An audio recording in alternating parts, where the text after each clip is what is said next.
Buenas tardes, bienvenidos y bienvenidas, los que somos habituales y los que venimos a CELS por primera vez, los encarnados y desencarnados también, que siempre se puede extender la bienvenida a los dos planos de la vida. Como todas las actividades en CELS, os invito a empezar con una pequeña oración, y esto ayuda a mejorar el ambiente y preparar la psique para recibir toda la información que vamos a recibir. Así que con una disposición de humildad, preparamos nuestro espíritu para que se pueda expandir, abrirse, elevarse, buscar esta conexión con nuestros amigos espirituales, con nuestro Maestro querido, con nuestros benefactores, y desde la más pura humildad, desde más auténtica voluntad de aprender, pedimos que nos ayuden a absorber esta información, recibirla con el corazón abierto de un estudiante y así poder integrarla en nuestros corazones y hacer con ella lo que cada uno debe hacer en esta encarnación, en esta vida. Que así sea. Os presento al conferenciante de hoy. Tiene una hoja de trabajo que no podemos describir porque tenemos que escucharle. Es David Stein, actual presidente de la Federación Espírita Española y presidente del Centro Espírita Francesc d'Assís, un amigo, un trabajador, y nos va a ofrecer hoy la conferencia El sentido de la vida, los desafíos colectivos. Vamos a recibirle con un aplauso, que así se siente.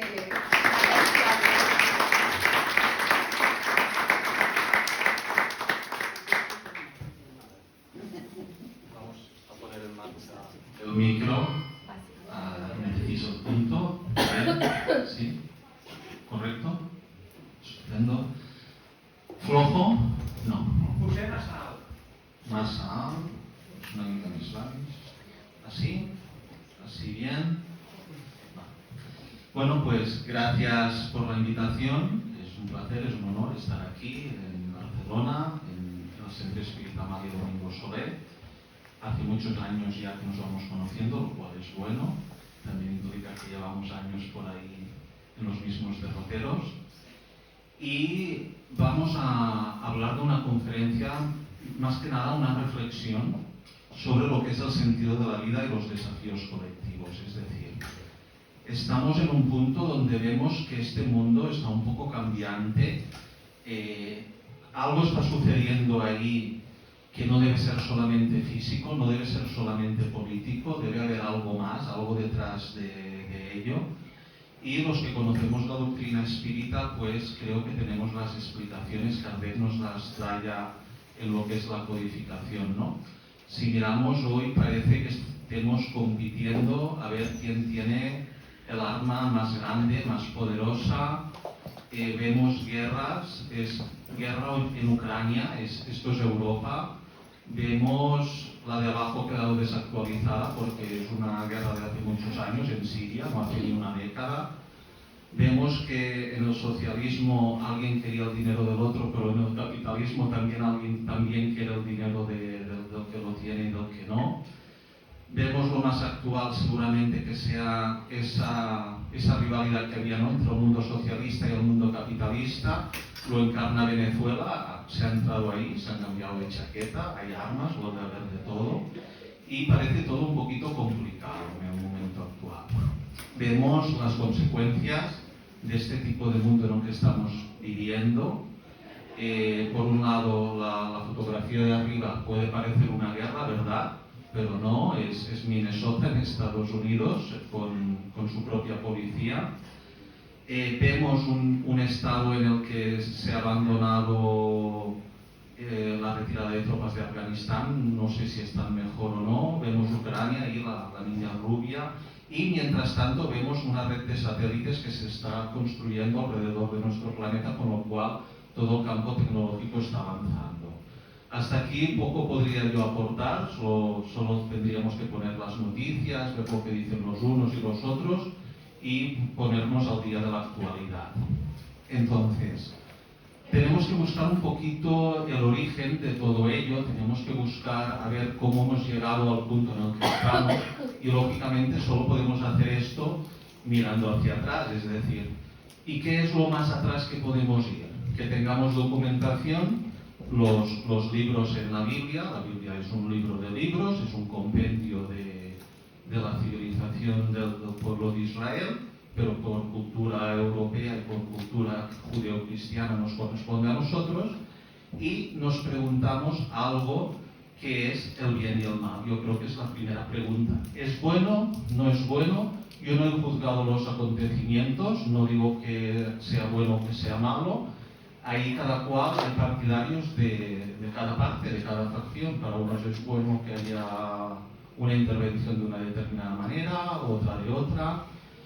Y nos encontramos ahí, pues bueno, lo pintó muy bien Michelangelo en el Renacimiento, y vemos ahí, ¿no? Todos sabemos la historia de Adán y Eva, que no vamos a reproducir, pero se supone que estábamos bien, o que esa humanidad estaba bien.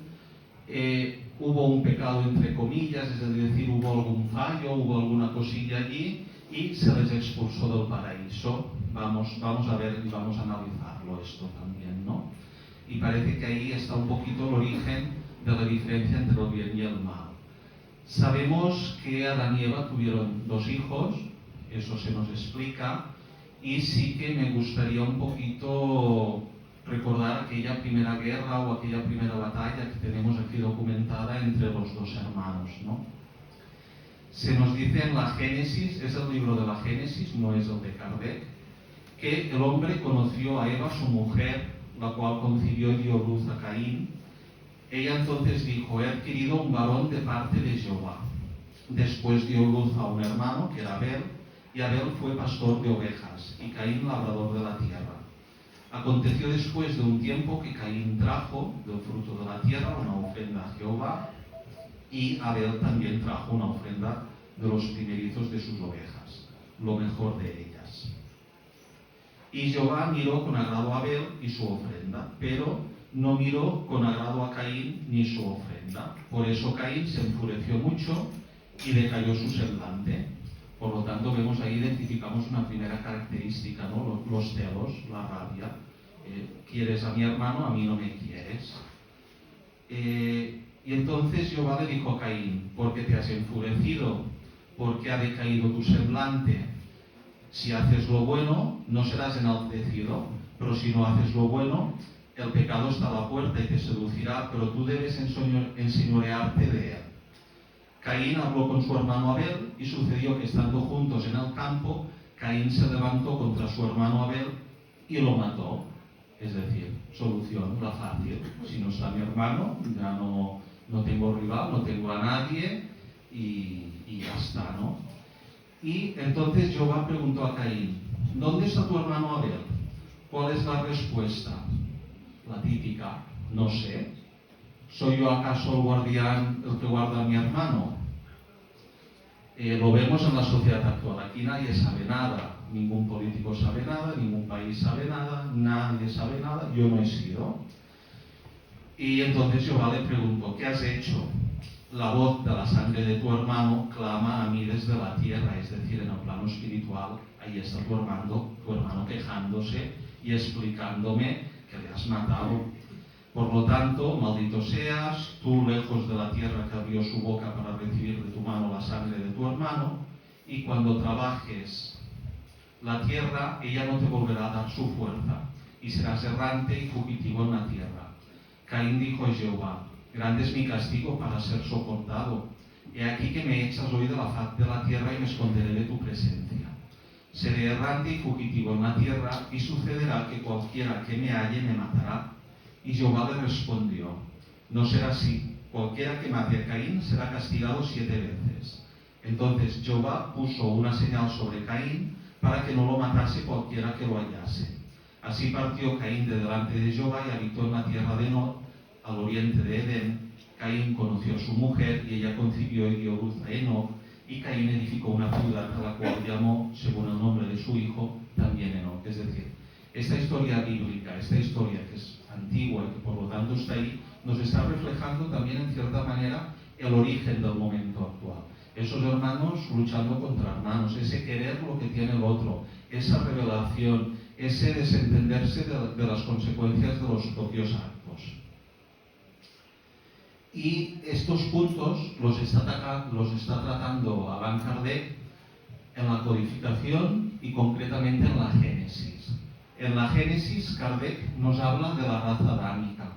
Nos dice que de acuerdo con la enseñanza de los espíritus, fue una de esas grandes inmigraciones, o si se prefiere, una de esas colonias de espíritus llegada de otra esfera, la que dio nacimiento a la raza simbolizada por Adán, que por tal razón es denominada raza adámica. Por lo tanto, reflexionamos un poquito, desde la óptica espírita, no estamos hablando de un hombre y una mujer, sino que estamos hablando de un conjunto de espíritus que vienen a la Tierra, y es estos que conocemos por raza adámica. Dice que la Tierra estaba poblada desde hacía mucho tiempo, cuando llegaron los espíritus que componían tal colonia, así como América se encontraba habitada ya cuando llegaron los europeos. Por lo tanto, no estamos borrando el pasado espiritual de la Tierra. La raza adámica, más adelantada que aquellas otras que la precedieron, era la más inteligente y la que impulsó a las demás a progresar. El Génesis la describe como una raza trabajadora y hábil en las artes y las ciencias desde sus comienzos, lo cual no es común en las razas primitivas y concuerda con la opinión de que lo componían espíritus que ya habían progresado. Todo prueba su escasa antigüedad sobre la Tierra, así como nada contradice conceptuar sus pocos miles de años en el planeta. Por el contrario, todo eso lo tienden a confirmar los hallazgos geológicos y las observaciones antropológicas realizadas. Por lo tanto, vemos ya cómo Kardec va sentando esas bases, esa racionalidad, ¿no? Continúa y nos explica un poquito lo que hemos visto con Caín y Abel, ¿no? Que sería el paraíso perdido. ¿Qué ha pasado aquí? ¿Cuál es la explicación que se nos da en la Génesis? Se nos dice que el paraíso terrenal, del cual se han buscado inútilmente las huellas sobre la tierra, era el símbolo del mundo feliz en el que Adán vivió, o más correctamente, la clase de espíritus que Adán representa. La expulsión del paraíso marca el momento en que esos espíritus vienen a encarnar entre los habitantes de este mundo y el cambio consiguiente que se opera en la situación de ellos. El ángel, armado con una espada llameante que prohíbe la entrada al paraíso, simboliza la imposibilidad en que se hallaban los espíritus inferiores de penetrar en los mundos superiores, antes de merecerlo por los méritos de la purificación. No sé si me estáis siguiendo, pero un poquito la idea es esta. Hay unos mundos, luego Chico Xavier nos explicará en el Camino de la Luz que hay una estrella y tiene unos mundos, la estrella es Capella, y ahí existen una serie de espíritus encarnados en distintos planetas. Entonces, estarían más o menos en el punto en que estamos nosotros aquí. Vivimos bien, con agua, luz, internet, comodidades, servicios y no sé cuántas cosas más. Pero hemos visto que en nuestro mundo tenemos seres capaces de hacer guerras, de matar de hambre, de no sé cuántas atrocidades más. Lo retiran de este mundo en el que están habitando y nos lo envían a la Tierra. Seres que vienen de otro mundo, seres que son más avanzados.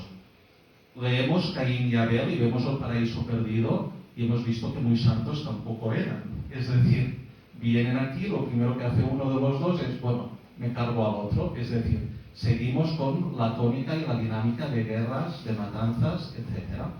Pero sí que es verdad que es importante señalar este punto en el que vienen espíritus, encarnan espíritus de otros planetas, vienen de un paraíso perdido y evidentemente ahí queda recogido en la tradición espiritual y Kardec nos lo trae de vuelta en la actualidad también para que nos quede claro. Kardec va a abordar también el tema del bien y del mal. Le dedica una pregunta, la 629 en el libro de los espíritus. ¿Qué definición se puede dar de moral? Nos dice que la moral es la regla para conducirse bien. Vale expresar la distinción entre el bien y el mal. Se basa en la observancia de la ley de Dios y el hombre se comporta bien cuando hace todo con miras al bien de todos, porque en tal caso está observando la ley de Dios. Es decir, si lo que estamos haciendo no solo nos está perjudicando, sino que es en beneficio de todos, eso lo podemos llamar que es una conducta o un acto moral y en beneficio de todos. Supongo que si hacemos una guerra y estamos matando a unos cuantos, no sé si eso sería muy moral. Desde nuestro punto de vista, obviamente no.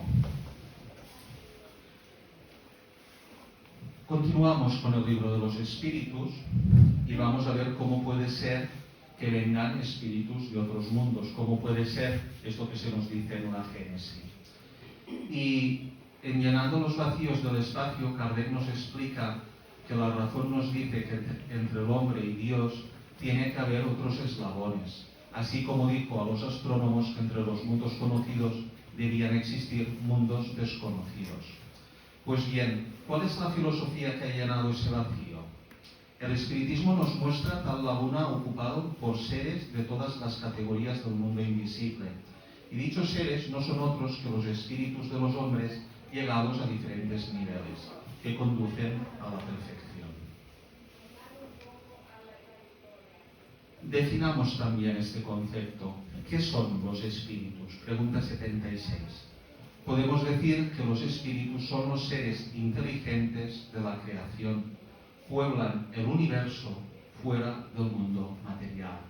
Es decir, Kardec no nos dice en ningún momento que los espíritus pueblen solo la tierra, sino que nos habla de pluralidad de mundos, de solidaridad entre mundos, y el estudio del mundo invisible implica también el estudio de este mundo invisible en el universo entero.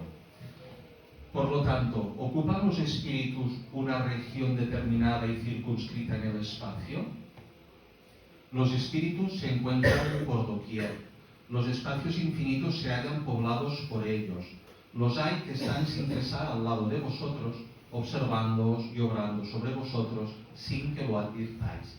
Es decir, a nuestro lado, en nuestras casas, en nuestros trabajos, ahí estamos siempre acompañados, vigilados y no sé cuántas cosas más por algún tipo de espíritu que a veces somos capaces de identificar de qué categoría es, según el humor que tengamos a veces, ¿no?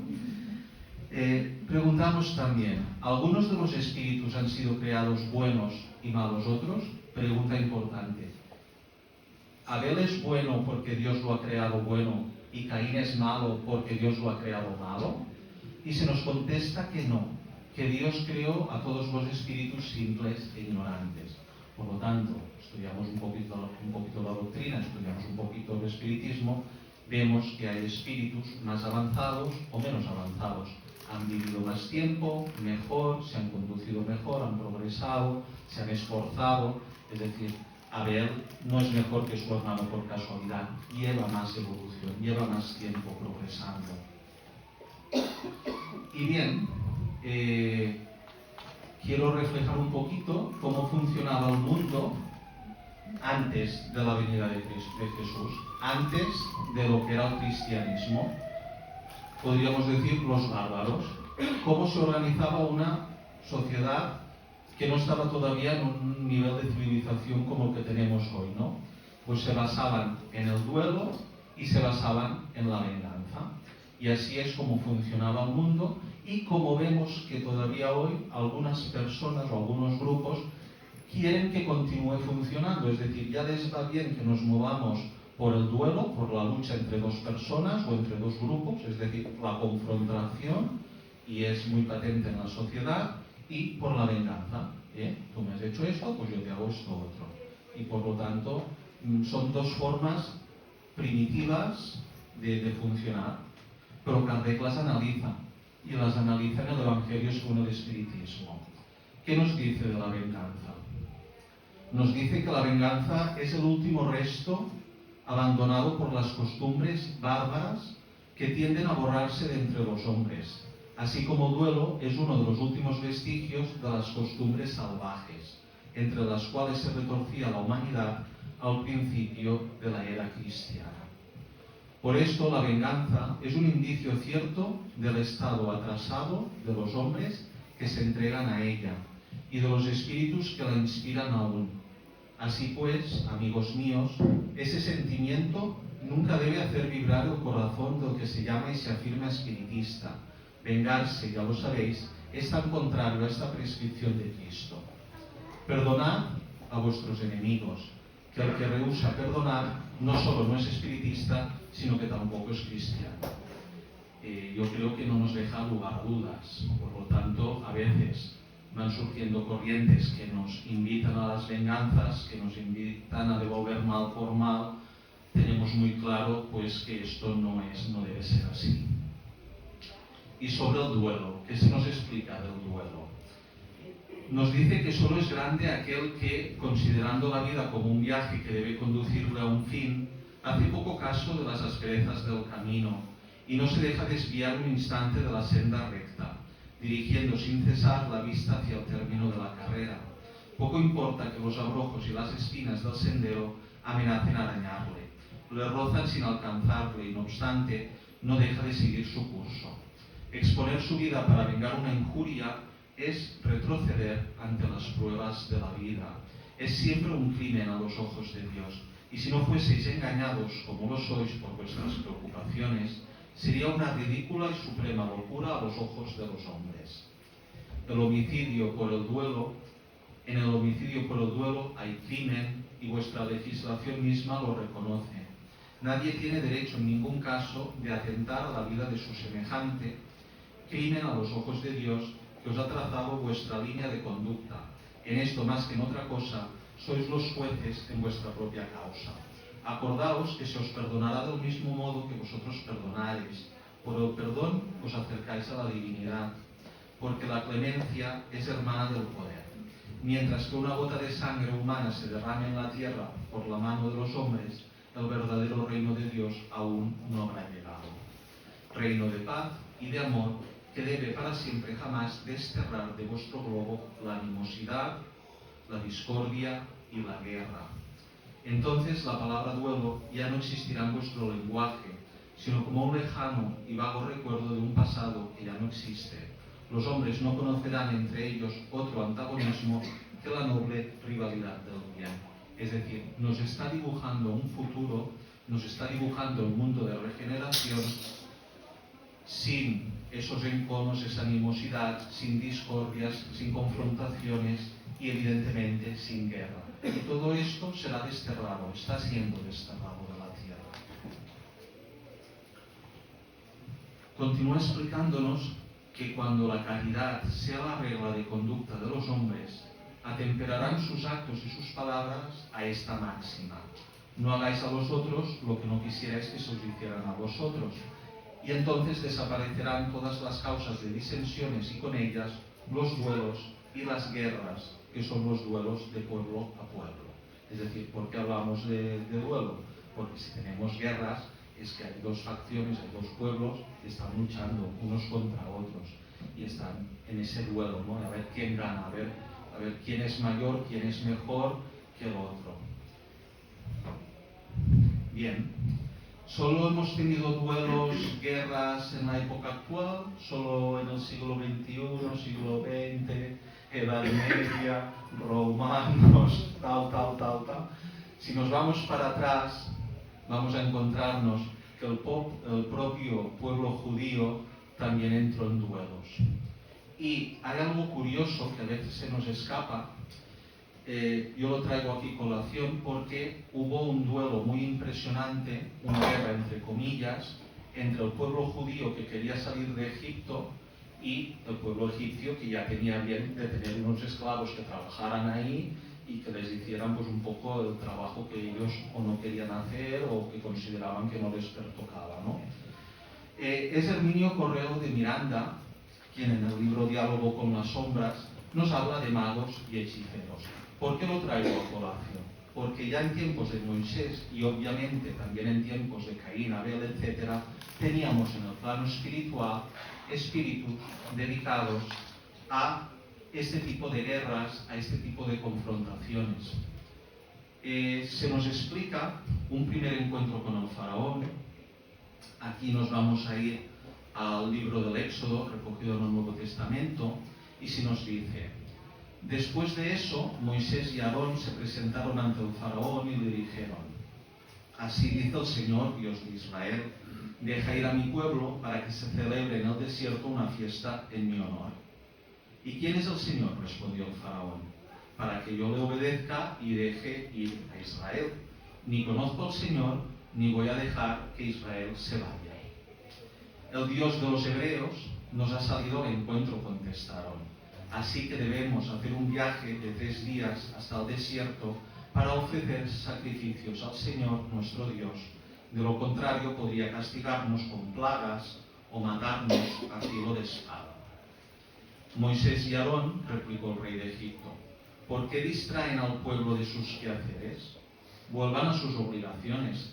Dense cuenta de que es mucha la gente de este país y ustedes no la dejan trabajar. Ese mismo día el faraón les ordenó a los capataces y a los jefes de cuadrilla: ya no le den paja a la gente para hacer ladrillos, que vayan ellos mismos a recogerla, pero sigan exigiéndoles la misma cantidad de ladrillos que han estado haciendo. No les reduzcan la cuota, son unos holgazanes y por eso me ruegan: déjanos ir a ofrecerles sacrificios a nuestro Dios. Impónganles tareas más pesadas, manténganlos ocupados, así no harán caso de mentiras. Los capataces y los jefes de cuadrillas salieron de allí y fueron a decirle al pueblo: así dice el faraón, ya no voy a darles paja, vayan ustedes mismos a recogerla donde la encuentren, pero eso sí, en nada se les rebajará su tarea. Así como el pueblo se esparció por todo Egipto para recoger rastrojos y usarlo en lugar de paja, los capataces no dejaban de apremiarles y decirles: cumplan con su tarea diaria, como cuando se les daba paja. Además, esos mismos capataces del faraón golpeaban a los jefes de cuadrilla israelitas que ellos mismos habían nombrado y les preguntaban: ¿por qué ni ayer ni hoy cumplieron con su cuota de ladrillos como hacían antes? Y los jefes de cuadrilla israelitas fueron entonces a quejarse al faraón para decirle: porque su majestad trata así a sus siervos, y a ni paja recibimos. A pesar de eso se nos exige hacer ladrillos y como si fuera poco se nos golpea. La gente de su majestad no está actuando bien. Es decir, el dilema del bien y del mal nuevamente, ¿no? ¿Qué responde el faraón? Haraganes, haraganes, eso es lo que son. Por eso andan diciendo: déjanos ir a ofrecerles sacrificios al Señor. Ahora vayan a trabajar, no se les va a dar paja, pero tienen que entregar la cuota de ladrillos. Es decir, las posturas se enquistan, cada cual se va a su extremo y ahí nos encontramos ya en ese problema, ¿no? Entonces los jefes de cuadrilla israelitas se dieron cuenta de que estaban en un aprieto cuando se les dijo que la cuota diaria de ladrillos no se iba a rebajar. Así que al encontrarse con Moisés y Aarón, que los estaban esperando a la salida, les dijeron: que el Señor los examine y los juzgue. Por culpa de ustedes somos unos apestados ante el faraón y sus siervos. Ustedes mismos les han puesto la espada en la mano para que nos maten. Acto seguido, Dios va a prometer la liberación del pueblo judío, ¿no? Del pueblo de Israel. Y Moisés volvió al Señor y le dijo: ay Señor, ¿por qué tratas tan mal a este pueblo? ¿Para esto me enviaste? Desde que me presenté ante el faraón y le hablé en tu nombre, no me han hecho más que maltratar a este pueblo, que es tu pueblo, y tú no has hecho nada para liberarlo. Y el Señor le respondió: ahora verás lo que voy a hacer con el faraón. Realmente, solo por mi mano poderosa va a dejar que se vayan, solo por mi mano poderosa va a echarlos de su país. En otra ocasión, Dios habló con Moisés y le dijo: yo soy el Señor, me aparecí a Abraham, a Isaac, a Jacob, bajo el nombre de Dios Todopoderoso, pero no les revelé mi verdadero nombre, que es el Señor. También con ellos confirmé mi pacto de darles la tierra de Canaán, donde residieron como forasteros. He oído además el gemir de los israelitas, a quienes los egipcios han esclavizado, y he recordado mi pacto. Así que ve y diles a los israelitas: yo soy el Señor, y voy a quitarles de encima la opresión de los egipcios. Voy a librarlos de su esclavitud, voy a liberarlos con gran despliegue de poder y con grandes actos de justicia. Haré de ustedes mi pueblo, yo seré su Dios. Así sabrán que yo soy el Señor su Dios, que los libró de la opresión de los egipcios. Y los llevaré a la tierra que bajo juramento prometí para darles a Abraham, Isaac y Jacob.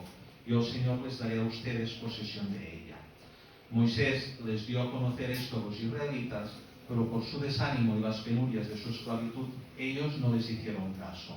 Entonces el Señor habló con Moisés y le dijo: ve y habla con el faraón, el rey de Egipto, dile que deje salir de su país a los israelitas. Y Moisés se enfrentó al Señor y le dijo: ¿y cómo va a hacerme caso el faraón si ni siquiera los israelitas me creen? Además, no tengo facilidad de palabra. Con lo cual, sabemos que la historia continúa, hay una lucha entre magos, entre los que son iniciados en Egipto, entre los profetas de Israel, se mandan unas plagas y al final el más poderoso, en este caso en el ámbito espiritual, entre comillas, todo entrecomillado, y todavía hoy los judíos celebran que salieron de Egipto. Es decir, yo analizo este texto y me estoy dando cuenta que, hombre, el Señor sería un espíritu, el Señor sería el guía del pueblo de Israel, pero este tal Señor aquí, en este pasaje, lo único que está diciendo es: yo soy más fuerte que los otros espíritus. Por lo tanto, estamos hablando de espíritus muy materializados que están luchando entre ellos, ¿no?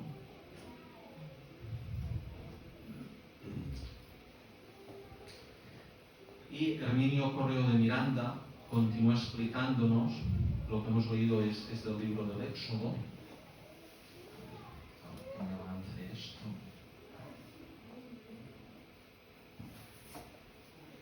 Vale. Y nos dice que el espiritismo tiene condiciones para desmitificar mucho de la complicada y a veces ingenua ritualística de la magia, retirándole el aura de misterio y ocultismo para explicarla en términos de conocimiento científico, abierto, racional, dentro del contexto de las leyes naturales. El espiritismo no ignora el fenómeno, ni lo niega, como vimos. Lo que se empeña en negar la doctrina es el carácter sobrenatural que algunos procuran atribuir a los fenómenos, así como las inútiles complicaciones de los ritos, fórmulas, invocaciones, posturas, símbolos, utensilios e instrumentos de que se valen los operadores, que no pasan de médiums actuando en consonancia con sus compañeros desencarnados. Por lo tanto, por encima de todas las verdades astrológicas, tenemos el Evangelio, que nos enseña que cada cual recibirá según sus obras y hallándose cada hombre bajo las influencias que merece. Vemos, por lo tanto, que vengarse, la venganza, es punir a alguien por aquello que hizo el vengador, y por eso venganza es una palabra clave en los trabajos de desobsesión y esclarecimiento. Aquel que se dedica a esas tareas precisa estudiarlo a fondo, sus orígenes, sus motivaciones, sus mecanismos y las soluciones que tiene a su alcance. Es preciso, y ahí viene la novedad de la doctrina espírita, es preciso atender al vengador y aceptarlo como él se presenta, si es que pretendemos ayudarlo, pues él es, antes de todo, un prisionero de sí mismo, a través de su cólera y de su frustración. Su mayor ilusión es la de que la venganza aplaque el odio, cuando en realidad lo alimenta y lo mantiene vivo. Su lógica es al mismo tiempo fría y apasionada, calculada e impulsiva, paciente y violenta, y capaz de perseguir a su víctima a través de siglos y siglos, a lo largo de muchas vidas, tanto aquí en la carne como también en el mundo espiritual. Al vengarse, él, esta persona, el vengador, reabre el ciclo de culpa y se expone a su vez nuevamente a la ley que volverá contra él a lo largo del tiempo y en el espacio. Nos explica Kardec algunas de las máximas de Jesús, algunas de las máximas del Evangelio, y hay una curiosa, que Kardec lo pone un poquito como moral, un poquito que pueda parecer extraña, ¿no? Y es que no ha venido a traer paz sino división, no ha venido a traer paz sino espada.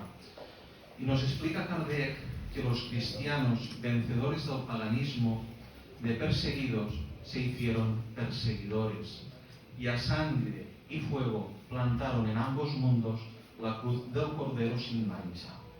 Es un hecho constante que las guerras de religión han sido las más crueles y han hecho más víctimas que las guerras políticas, y que en ninguna de estas se han cometido más actos de atrocidad y barbarie que en aquellas. ¿Acaso está la falta en la doctrina de Cristo? No, ciertamente, porque condena formalmente toda violencia. ¿Dijo nunca a sus discípulos, id y matad, destrozad, quemad a los que no crean lo que vosotros? No, sino que les dijo todo lo contrario. Todos los hombres son hermanos, y Dios es soberanamente misericordioso. Amad a vuestro prójimo, amad a vuestros enemigos, y haced bien a los que os persiguen. Les dijo más, el que mata por la espada, perecerá por la espada. La responsabilidad no está pues en la doctrina de Jesús, sino en los que la han interpretado falsamente y han hecho de ella un instrumento para servir sus pasiones. Está en los que han desconocido estas palabras, que mi reino no es de este mundo. Es decir, Jesús nos envió, nos enseñó a conquistar nuestros corazones, a nosotros mismos, pero no el mundo, la tierra, un país, etc. Vemos que cuando Jesús dijo, no creáis que haya venido a poner paz, sino división, su pensamiento fue este. No creáis que mi doctrina se establezca pacíficamente. Traerá luchas sangrientas, a las que mi nombre servirá de pretexto, porque los hombres no me habrán comprendido o no me habrán querido comprender. Los hermanos, separados por su creencia, sacarán la espada, unos contra otros, y la división reinará entre los miembros de una misma familia, que no tendrá la misma fe. Yo he venido a poner el fuego en la tierra para limpiarla de los errores y de las preocupaciones, del mismo modo que se pone fuego en un campo para destruir las malas hierbas. Y por mi parte quiero que arda para que la purificación sea más pronta, porque de este conflicto saldrá triunfante la verdad, a la guerra sucederá la paz, al encono de los partidos la fraternidad universal, a las tinieblas del fanatismo la luz de la fe razonada. Entonces, cuando el campo esté preparado, os enviaré al Consolador, el Espíritu de verdad, que vendrá a restablecer todas las cosas. Es decir, que haciendo conocer el verdadero sentido de mis palabras, que los hombres ya más ilustrados podrán por fin comprender, pondrán término a la lucha fratricida que divide a los hijos de un mismo Dios. Cansados, por último, de un combate sin consecuencias, que arrastra tras sí la desolación y lleva la turbación hasta el seno de las familias, los hombres reconocerán en dónde están sus verdaderos intereses para este mundo y para el otro. Verán de qué lado están los amigos y enemigos de su reposo. Entonces, todos se agruparán bajo una misma bandera, la de la caridad, y las cosas se restablecerán en la tierra según la verdad y los principios que os he enseñado. Por lo tanto, no podemos alegar ignorancia de qué es lo que pretendemos, de qué es el espiritismo, de qué es lo que nos enseña Jesús y de qué es lo que hemos venido a hacer aquí en la tierra en esta encarnación que estamos. Hay cuestiones interesantes también en el Evangelio. Es importante dar al César lo que es del César. Lo trata Kardec en el Evangelio según el espiritismo. Se nos dice que la cuestión propuesta a Jesús fue motivada por la circunstancia de que, teniendo los judíos horror al tributo impuesto por los romanos, lo habían hecho cuestión religiosa, formándose un partido numeroso para negárselo. El pago del tributo era para ellos pues una cuestión irritante de actualidad.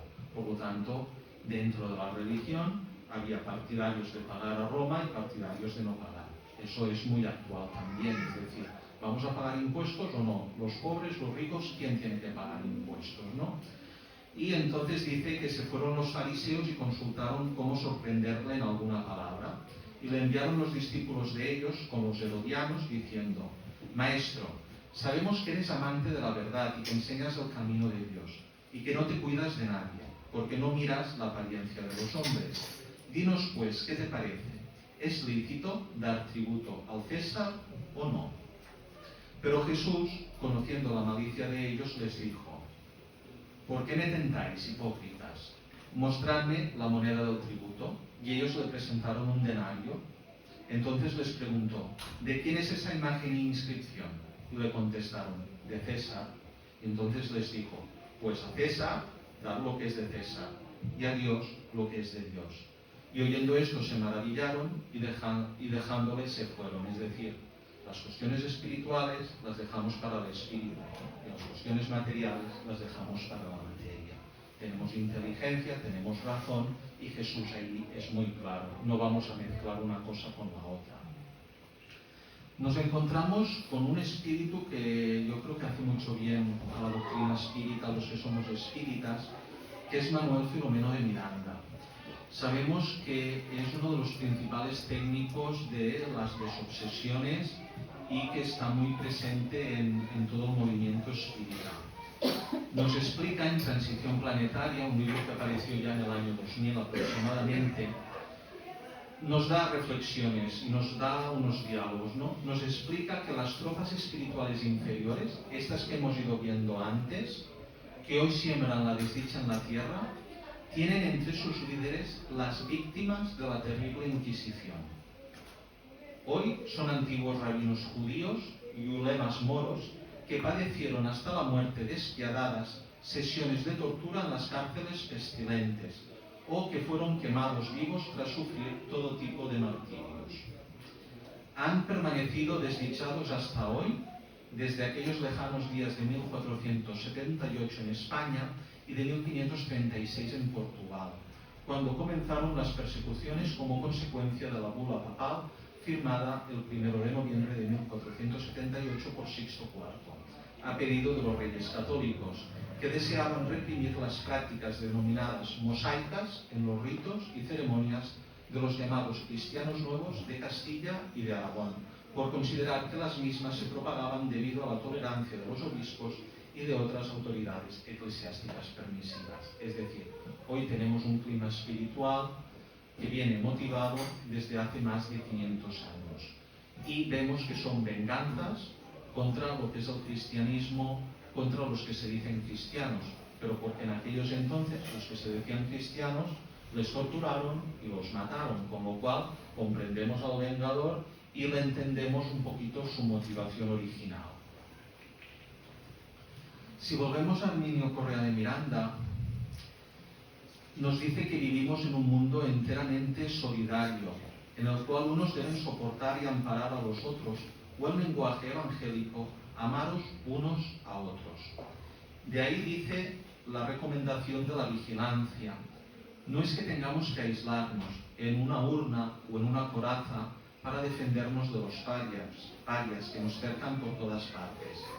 ¿Será que aún no descubrimos que somos parias también? La vigilancia es para que quedemos apenas con los males que nos afligen íntimamente y hagamos un esfuerzo grande para librarnos de ellos. Hay de nosotros, con todo, si a las deficiencias que cargamos sumamos las que recibimos por contagio, entre comillas, espiritual.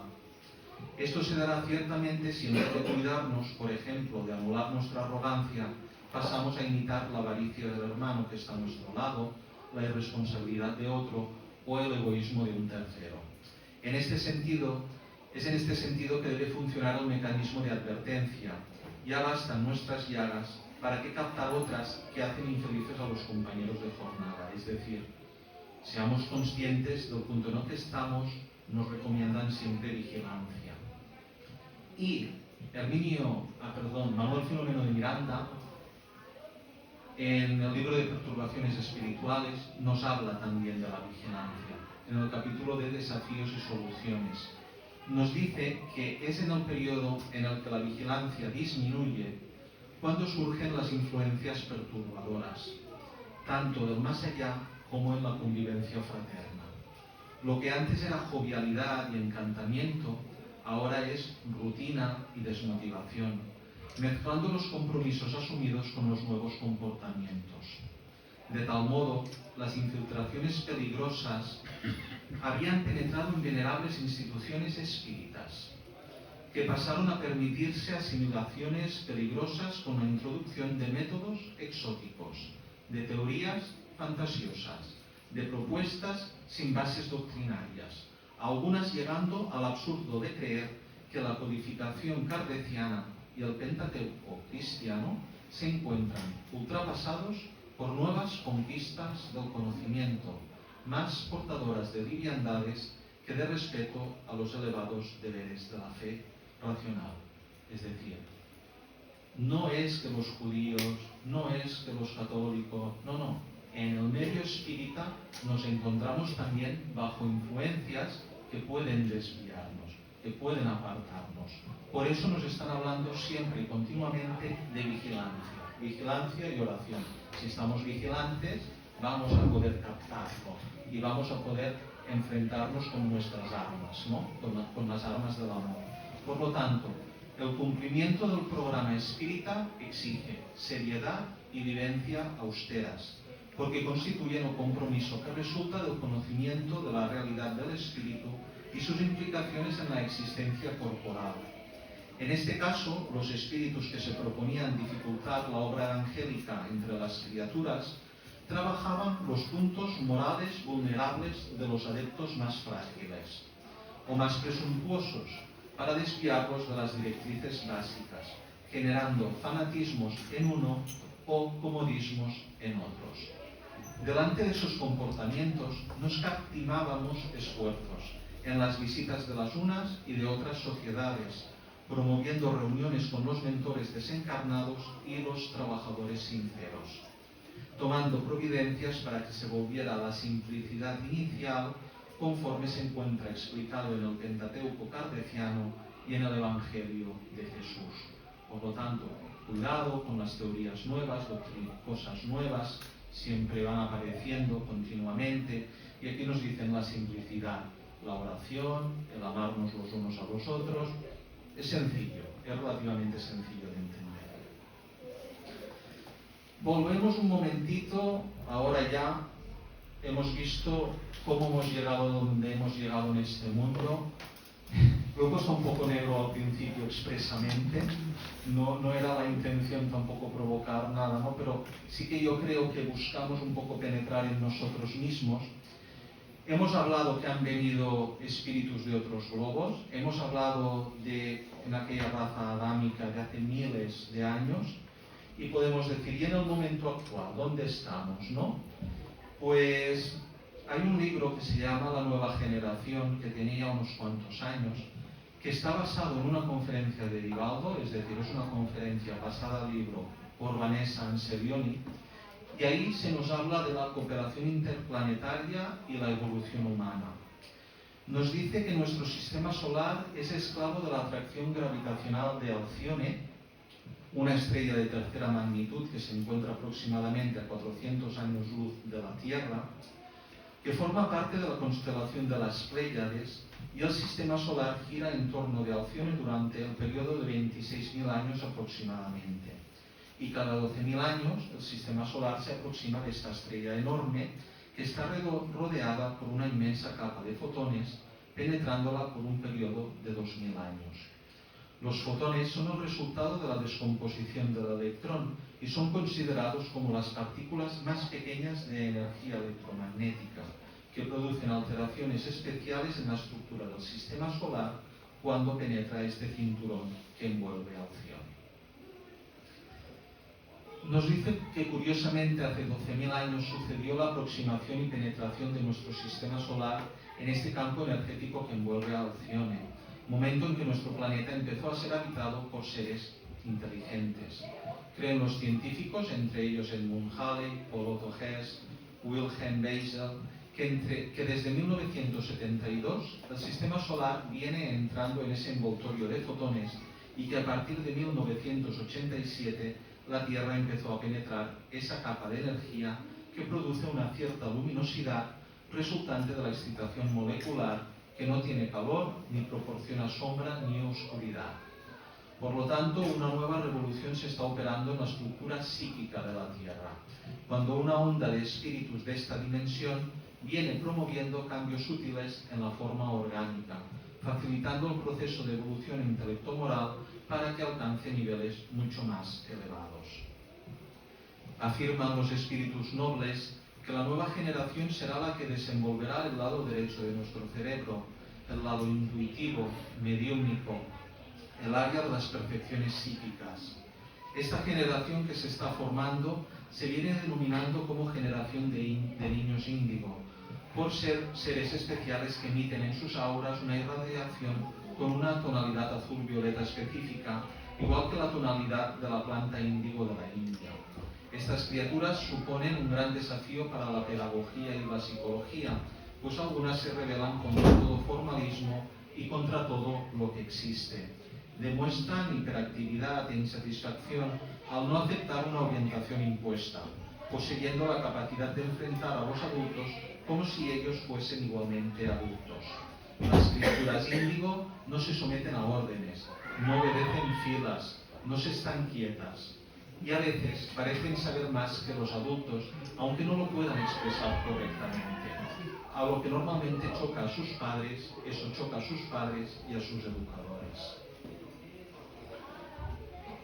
Nos dice también que la hiperactividad es una señal de que algo está desajustado y en sí misma no señala a un índigo, ya que únicamente puede ser uno de los señales comportamentales de la criatura índigo. Espiritualmente hablando, la hiperactividad también puede ser inducida por tendencias de vidas pasadas, mediumnidad y obsesiones espirituales. Si examinamos el porcentaje de drogadicción en la infancia y en la juventud en nuestros países, descubrimos que es alarmante, debido a que constituye una fuga de la realidad, en vista de la dificultad de esos jóvenes para encontrar la realización de que tienen necesidad. El joven moderno normalmente se presenta frustrado, sin ideal, viviendo una existencia vacía. Y vemos también, nos dice, que los estudiosos han dividido las criaturas índigo en 4 tipos: las humanistas, las artistas, las conceptuales y los interdimensionales o transdimensionales. Vemos aquí un ejemplo, el ejemplo es antiguo, es aquí en Kramaric pintando el Príncipe de la Paz, pintando a Cristo. El cuadro lo pintó a los 8 años. Si no me fallan los cálculos, la niña ya debe tener más de 20. Criaturas capaces de penetrar el plano espiritual, de plasmar lo que ven y de hablar con él con naturalidad. Dice que son espíritus más elevados que están llegando también a la Tierra, a fin de auxiliar en la gran transición planetaria. Son las criaturas denominadas cristal. No son rebeldes, se mantienen silenciosas, observadoras, responsables. En principio parecen tener dificultad en expresarse verbalmente, lo que logran casi siempre a partir de los 3 años de edad. No son inquietas como las índigos, son muy introspectivas, gentiles y amorosas. Por lo tanto, estamos viendo nuevas generaciones encarnadas aquí en la Tierra. Nuevas porque vienen de otros mundos, es decir, no han pasado por todas nuestras fases aquí.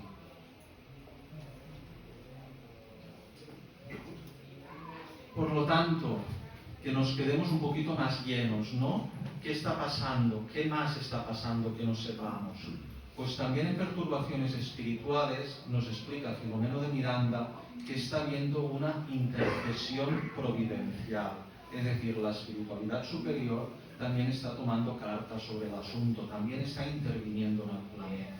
Por lo tanto, en todas partes se presenta el sufrimiento en múltiples caras, alcanzando a cada hora unos y otros, sin excepción, porque el momento es de selección de valores, en el cual aquellos que estén con Jesús se definirán por permanecer en la batalla, mientras los demás optarán por los placeres en que se complacen. En razón de las facilidades de divulgación del espiritismo en la actualidad y de su relativamente fácil aceptación por individuos de todas las procedencias y por las masas ansiosas, no se crea que los testimonios ya no sean necesarios. Ellos, los testimonios, son ahora de otro tipo, con características más sutiles y más peligrosas, porque se entretejen hábilmente mallas fuertes que les envuelven, aprisionan a los invigilantes y alcanzan también a los buenos servidores. El Maestro no deja a aquellos que lo aman al abandono o al olvido. Unidos mental y emocionalmente, seremos como un ejército diferente que combate con las armas de la compasión y del esclarecimiento, de la misericordia y del amor.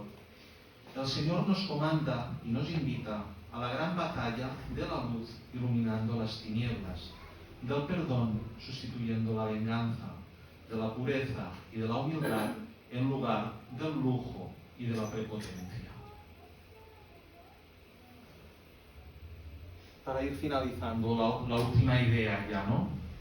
En la Génesis, en 1869, si no lo digo mal, o 68, el último libro de Allan Kardec, nos dice que los tiempos son llegados, es decir, los tiempos de ese paso del mundo de expiación y pruebas a mundo de regeneración, como explica en el Evangelio. Nos dice que la humanidad intenta y ensaya, pero se encuentra paralizada por resistencias activas o la fuerza de inercia de los prejuicios y de las creencias estancadas y refractarias al progreso. Es preciso vencer tales resistencias, y esta victoria será el mérito de la nueva generación. Si se estudia el curso de las cosas, se verá que todo parece predestinado para facilitarle el camino. Tendrá a su favor una doble fuerza, el número y las ideas, además de la experiencia fruto del pasado. La nueva generación marchará hacia la realización de todas las ideas humanitarias compatibles con el desarrollo, con el grado de desarrollo alcanzado. Pues bien, hasta aquí la invitación al espiritismo, a la doctrina espírita, al estudio, a la reforma, etc. Gracias por vuestra atención y no sé si, supongo que tendréis alguna pregunta o...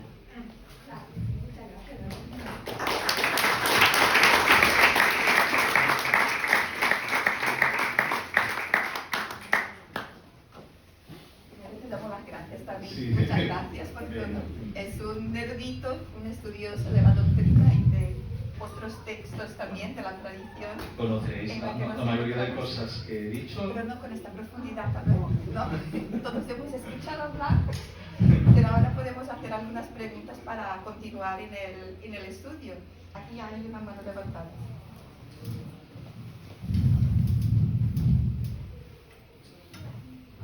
Es que siempre que se habla de la transición planetaria, es que pienso, o pensamos, va a haber un Big Bang y todo desaparecerá y serán otros espíritus que son más evoluidos y el planeta será perfecto. Pero ¿podemos tener una idea de cómo sucederá? La tenemos muy exacta, muy exacta la tenemos. Yo creo que lo que dices tú es lo que esperamos cuando nos dicen el mundo será, ¿no? Bueno, yo no tengo que hacer nada, ¿no? Ya vendrá, ya llegará. Me quedo viendo la tele y un día saldré, no sé, que me digan la fecha, que salgo y el mundo ya será de regeneración. Y a partir de ahí, pues yo ya me integro en ese mundo, que es lo que estoy esperando. Filomeno de Miranda, no es casual. La tetralogía que nos trae, con lo cual, transición planetaria, amanecer de una nueva era, perturbaciones espirituales y hacia el mundo de regeneración. Son los textos más actuales que tenemos. Es que Emmanuel no lo ha tocado antes, es que André Luis no lo ha tocado antes, es que Joana no lo ha tocado antes, es que Becerra no nos ha hablado de ello, es que León Denis no habló de ello, Amalia no habló de ello, Kardec no habló de ello. Vemos que sí.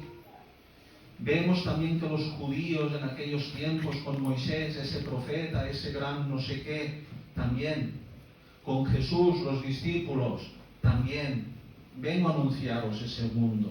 Entonces, ¿dónde es el mundo de regeneración? Es aquí dentro. Me explico, nos explica Kardec. Si nosotros nos transformamos, nosotros pasamos a ser espíritus en regeneración. Si nosotros somos espíritus en regeneración, y por mayoría en la tierra lo pueblan espíritus en regeneración, es decir, espíritus no inclinados al mal, espíritus no felices, espíritus que tenemos que expiar porque santos no hemos sido, pero que estamos dispuestos a no equivocarnos más de forma consciente. Yo me puedo hacer caer a Janaina sin querer, pero no queriendo. Y me voy a equivocar, porque si actúo y pienso y hago, evidentemente me equivoco. Pero no voy a hacer daño expresamente. Cuando los espíritus, cuando los habitantes de la tierra no querramos dañar a los demás, estaremos ya en la regeneración. Cuando la mayoría de nosotros estemos en ese punto, el mundo será mundo de regeneración. Y más o menos si tú a Becerra de Meneses en 2010, el punto, el 18 de abril casualmente, qué cosas, ¿no?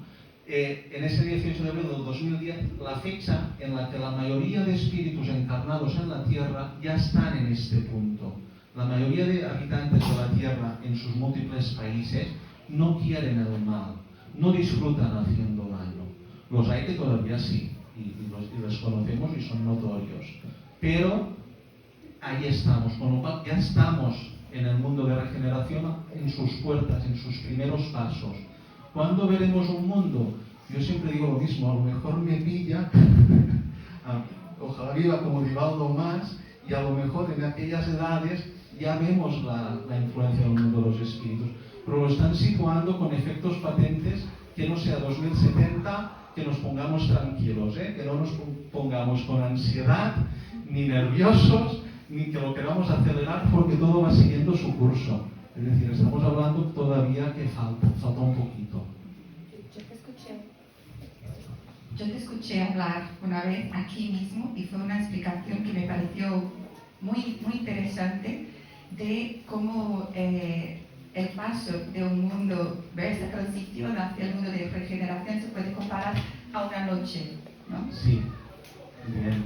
Bueno, eso no son palabras mías, lo explica muy bien Godiño y viene de la comunicación de Becerra en un Consejo Espírita Nacional en Brasil, justamente en la conmemoración del Libro de los Espíritus de 2010. ¿Qué nos dice? El día. ¿Cuándo nace el día? A las 12 de la noche, ¿no? Hoy a las 12 y un segundo ya va a ser mañana. ¿Cómo es el principio del día? Es de noche, es oscuro. ¿Cuándo se empieza a ver luz en el día? Cuando amanece. ¿Y cuando amanece? A las 6, las 7, a las 8, depende del día en el que estemos, ¿no? Depende del tiempo. Con lo cual, sí que estamos en el mundo de regeneración, pero claro, estamos a las 12 de la noche, 12 y 10 minutos, 12 y cuarto tal vez. Es decir, por eso no es que no estemos en regeneración, pero no vemos luz todavía. Nos falta un poquito. Esa sería la explicación. Usted estaba hablando de un peligro de poner cosas que no están en la doctrina espírita. Estaba hablando sobre Divaldo Franco.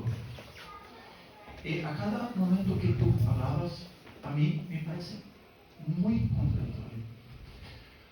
Porque la doctrina es muy clara. Nosotros tenemos que resolver nuestros problemas. Es aquí, es en este planeta que tenemos que resolver nuestros problemas, caminar poco a poco. Y vienen crianzas índigo de otros planetas que vamos a ayudar, que vamos a apoyar, y con habilidades que la doctrina espírita explica esto muy fácil. Las habilidades nosotros sabemos por la doctrina que por estar dormentes, tú vienes en una vida y no esta habilidad, esta expresión, esta capacidad que tienes de dibujar, de pintar, está totalmente adormecida porque tiene que desarrollar otras. Entonces, todo esto está todo explicado en la doctrina y vienen conceptos nuevos que a mí, yo estaba viendo tu hablar sobre Divaldo Franco y las cosas que hablaban, ¿qué tiene una explicación? Nosotros podemos venir con una capacidad de prepararnos en el mundo espiritual, venir los crianzas índicos. Las crianzas cambian con la civilización, es una cosa normal. Y para mí, mi pregunta es, ¿será que estas cosas nuevas también tenemos que pensar un poco si es una cosa que están poniendo conceptos que no se habló al principio? Pero si tú analizas, tiene respuestas para las cosas que ocurren. Vamos a dialogar, que será mejor, ¿vale? Porque a ver si te entiendo todo y yo te contesto, ¿eh? No soy una persona tajante que te vaya a decir sí o no y punto. No, es una duda. No. La duda es, por ejemplo, que, a ver, tenemos un pasado espiritual en la tierra y estamos viviendo sus consecuencias. Hasta aquí me voy a carrer, perfecto.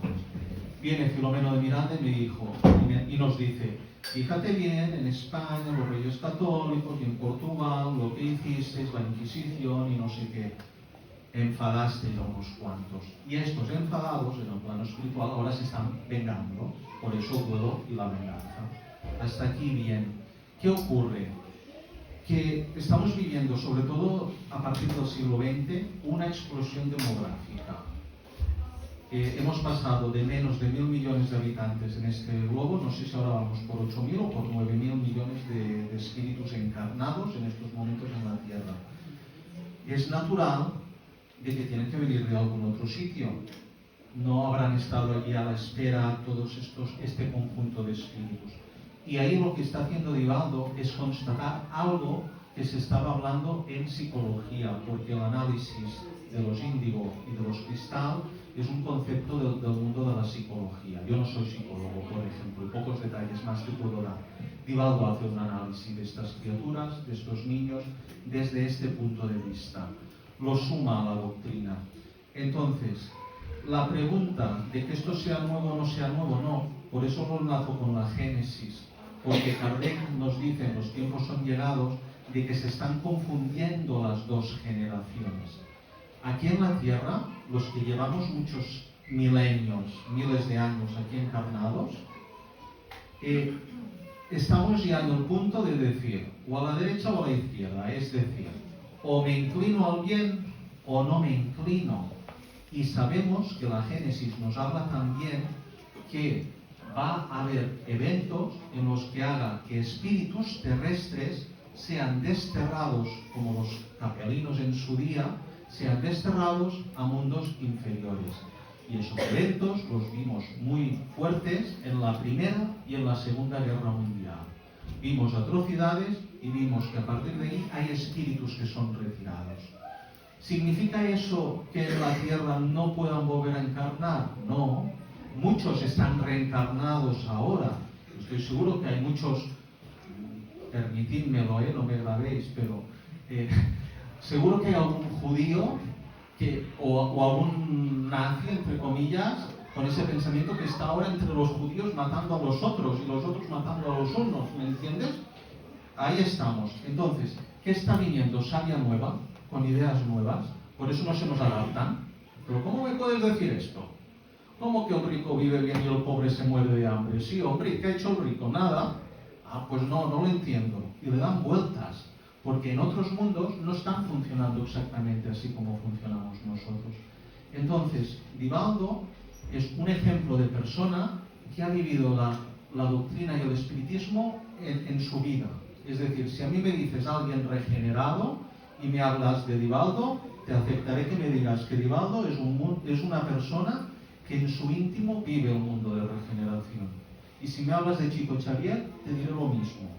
Han sido espíritus que se han dado a los demás, que han sido capaces de amar, de trabajar, de ayudar, etc. Con lo cual, tienen una opinión que desde mi punto de vista tiene más validez y tiene más peso que la de una persona que me encuentre por la calle y me diga, no, Dios no existe. Bueno, motívame, no puede existir porque no.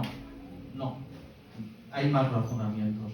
Entonces, un poquito la charla de hoy es también adaptarla a niveles. Yo no sé si aquí hay gente que a lo mejor vino el primer día al centro espírita y le he puesto aquí una cabeza así, y dice, yo no voy más, no nos van a volver más, Alfredo. Es decir, este hombre ha hablado mucho y me ha explicado unas cosas, pero a lo mejor hay personas que llevan más tiempo y lo que dices, intento también darle un poquito de profundidad sin pasarme. Entonces yo estoy en este punto. No sé si te he contestado o no. Sí, ¿Sí? yo concuerdo con muchas cosas, pero nuevamente, esta descripción la descripción por ejemplo, del ejemplo que tú has dicho al respecto del odio, la reencarnación es la herramienta que sabemos que en este caso tú explicas.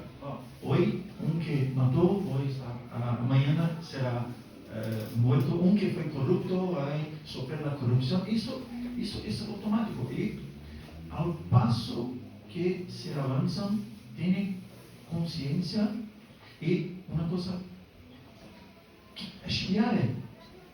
Nosotros todos vamos a enfrentar la ley de causa y consecuencia.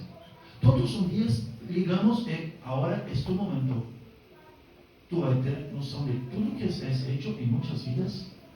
Vas a tener la condición de prestar cuentas. Ahora es tu momento de prestar cuentas. Entonces tú saberás todos sus débitos. Y ainda tem el livre-arbítrio. Tú,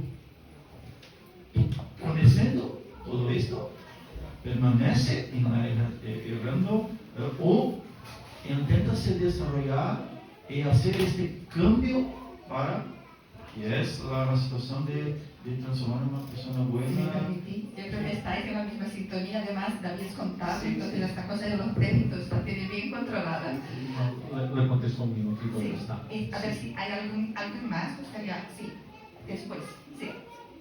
No, primero contesta y luego le damos la palabra. Es a nivel interno todos. A nivel interno tiene que hacer el bien. Punto. Yo soy- yo- Somos nosotros a nivel Mira, interno.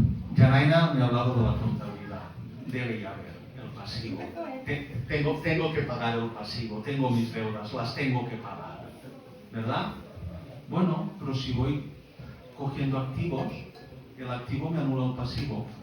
Entonces, si yo amo, estoy cancelando odio. Entonces, la propuesta de Jesús es: ama, simplemente amar, porque no lo quieras saber todo lo que tienes que llegar a amar.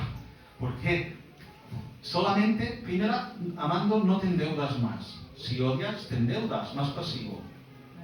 No odio, no tengo más pasivo, la deuda no crece, mi hipoteca queda cancelada. Ahí queda, bien, que no crezca. ¿Vale? Entonces, amemos, simplemente. La propuesta de Jesús es esta. Ahora, ¿nos van a perdonar la hipoteca? No. Yo soy muy espiritista, yo amo mucho, soy muy bueno. Ya no me tocará cáncer, ¿no? Ay, pues no lo sé. ¿Me entiendes? Ya no me tocará sufrir. Ostras, pues no lo sé. Seguro que sí. Es decir, estamos en tiempos que tenemos que saldar. No podemos llevar deudas de esta vida para otras. Todo lo que podamos dejarnos en esta, todo lo que podamos amortizar, uso el término todo lo que podamos amortizar en esta, tenemos que hacerlo en esta. Estábamos demasiado acostumbrados a llevarlo para la próxima. Bueno, como reencarnamos, lo que no hago en esta, no pasa nada, si tengo más, ya. Tengo más a lo mejor en la cueva, en el paleolítico de un planeta inferior, y ahí sí que me van a dar tiempo. Podré inventar la rueda, el fuego. Yo creo que queda tiempo para algún comentario más, alguna pregunta. Yo me quedé con un trocito, tendría muchas preguntas, pero hay un trocito del texto que sacabas que era de las nobles rivalidades en el bien. Sí. ¿Qué serían las nobles rivalidades en el bien? En todos los ámbitos, por ejemplo, en la universidad, en la investigación, sabemos que se llega a Dios por la ciencia y por la religión, o por la moral, o por la espiritualidad. La ciencia es una rama que nos acerca a Dios. Las universidades, por ejemplo, tienen programas de cooperación. Tú haces es decir, cuando se descubrió, se codificó el genoma humano, no fue una sola persona, fueron varios colaboradores compitiendo en el bien. A ver, yo encuentro 4 genes, yo encuentro 3, yo encuentro 2, y se fueron complementando. La rivalidad a la que estamos acostumbrados es: yo soy el más, el mejor, y el segundo no importa. Es el mundo que nos tiene acostumbrados en esto. Yo soy el presidente, quiero este país de aquí, este trocito para mí, y como soy más fuerte que tú, me quedo un trocito. ¿Qué hacemos? O todo o nada, ¿no? Pues no se puede, en un mundo competitivo no podemos ser segundos porque somos perdedores. En un mundo de regeneración podemos cooperar y entre todos sumar. En el movimiento espírita, en la política, en todos los ámbitos. Yo creo que se entiende bien, ¿eh? Pues bueno, pues les tengo cansados ya. Pues simplemente darte las gracias otra vez, David, con otro aplauso. Te agradezco.